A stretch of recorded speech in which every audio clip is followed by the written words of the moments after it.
Hello friends, कैसे हो आप सब। I hope you all are very well. बहुत सारे के फॉर्म आप सभी को देखने को मिलेगा। बीएचयू का एडमिशन प्रोसेस अगर आप करते जाओगे आगे फॉलो, तो जैसे आपको अंडरटेकिंग की दिक्कत आएगी। अंडरटेकिंग कैसा फॉर्म होता है सर, एक बार दिखा दीजिए। देखो ये सारा बीएचयू के ऑफिशियल वेबसाइट पे अवेलेबल है। Undertaking format, dossier format, anti ragging का पेरेंट वाला डोजियर, सेल्फ अटेस्टेशन क्या होता है, ये सब हम आपसे बात करने वाले हैं। बहुत ही छोटे वीडियो में कंप्लीट इंफॉर्मेशन मैं देने वाला हूं। मैं हूं अमित सिंह आर्य। याद रखिएगा, सारा इंफॉर्मेशन आप तक पहुंचाऊंगा। अंडरटेकिंग क्या होता है, क्यों होता है, ये भी समझ लो। मान लो आपके पास मार्कशीट फाइनल ईयर का नहीं है, मान लो आपके पास ओबीसी, एनसीएल, ईडब्ल्यूएस ये आपने नहीं करवाया है जो उन्होंने डिमांड किया है सेंट्रल गवर्नमेंट के फॉर्मेट में। मान लो आपने माइग्रेशन ट्रांसफर कैरेक्टर सर्टिफिकेट नहीं दिया है, इतने के लिए ही मान्य होगा।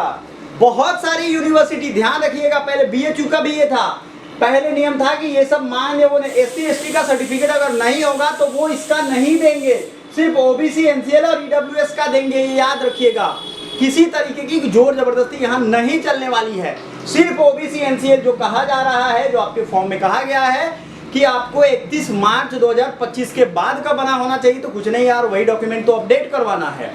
ये आपका इनकम स्टेटस वगैरह जो भी है चेंज करवा के आप यहाँ बनाओगे। ये अंडरटेकिंग में आप अपना नाम भरोगे, आप माता पिता का नाम, गार्जियन का नाम दोगे, एनटीए का application number, date of birth. आप यहाँ कहोगे कि भैया मैं इस डेट तक ये सारे डॉक्यूमेंट अगर नहीं देता हूँ तो मेरा एडमिशन रद्द कर दिया जाएगा। आप यहाँ लिख के देते हो कि I hereby submit my undertaking that I have not submitted the following documents at the time of registration. आप इतने डॉक्यूमेंट नहीं सबमिट किए हो, ठीक है। It is mandatory to submit SC ST OBC PWD certificate for claiming the reservation in the respective category. इसीलिए मैं कह रहा हूं, अगर आप काउंसलिंग के टाइम में ये सब गलत लेकर के जाओगे, वो आपको एडमिशन में फंसा देंगे, प्रॉब्लम हो जाएगी। यार अभी ही अपडेट करवा लो। काफी बच्चे कॉल कर रहे हैं, सर घर पे है, ये है, कर लो भाई। डॉक्यूमेंट में दौड़ना पड़ता है, एक कोर्ट में केस हो जाता है ना, कागज, सुनो बताता हूँ सच्चाई जीवन की। एक कोर्ट में केस हो गया था, मेरा मामा का लड़का था, वो कोर्ट का पेपर लेने जाने के चक्कर में एक्सीडेंट में मर गया।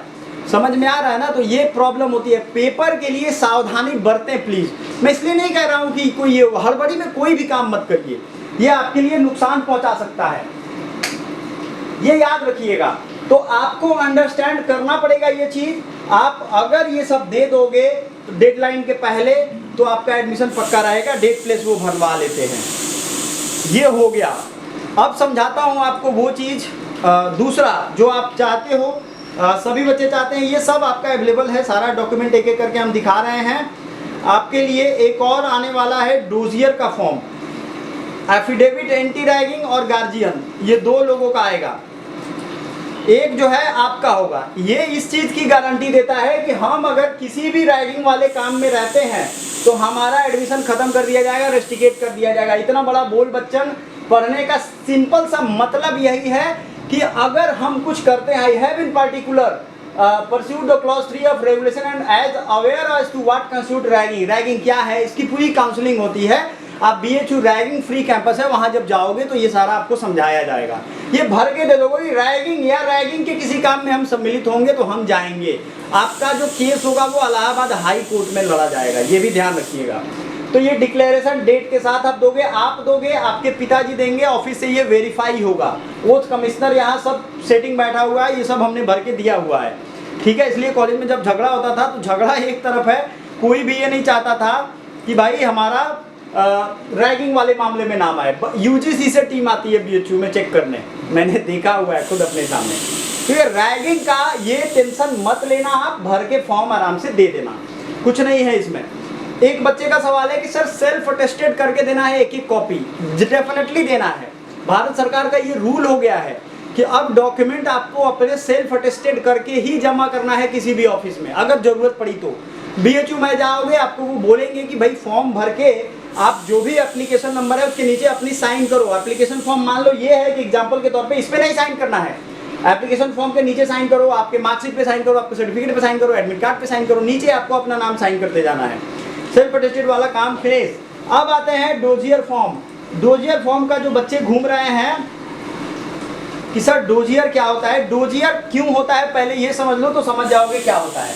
डोजियर में आपका फोटो रहेगा, आपका नाम पता गांव ये सब रहेगा। अगर आप हॉस्टल के रहोगे तो हॉस्टल का डोजियर ये होगा, अगर आप बाहर रहते हो तो बाहर का डोजियर ये होगा। हर साल ये भरना है। एडमिशन के टाइम में 4-5 डोजियर भरा जाता है। क्यों? एक चला जाता है सेंट्रल ऑफिस में, एक चला जाएगा आपके हॉस्टल के वार्डन के पास, जो चीफ एडमिनिस्ट्रेटिव वार्डन होते हैं, ठीक है। दूसरा चला जाएगा आपके डीन ऑफ स्टूडेंट के पास, ठीक है। 3 पेपर हो गए। एक सेंट्रल ऑफिस में मैंने पहले ही कह दिया, एक आपकी फैकल्टी में डीन के पास चला जाता है। फायदा क्या होगा भाई? फायदा इससे ये होता है कि अगर आपका डिटेल जहां से चाहिए होगा वहां से वो निकल जाएगा। बड़े बड़े एडमिनिस्ट्रेटिव संस्थानों में जो डॉक्यूमेंट होते हैं ना, उनका बैकअप रखा जाता है, चाहे वो कंप्यूटर में बड़े बड़े सॉफ्टवेयर के तहत कंप्यूटर में हो, या आपका कहीं कागजी के रूप में अलग जगह पे रखते हैं। मान लो वहां आग लग गई या कुछ ऐसा हो गया, बच्चे का डिटेल ये नहीं निकल पा रहा है, तो वहां से निकल जाएगा।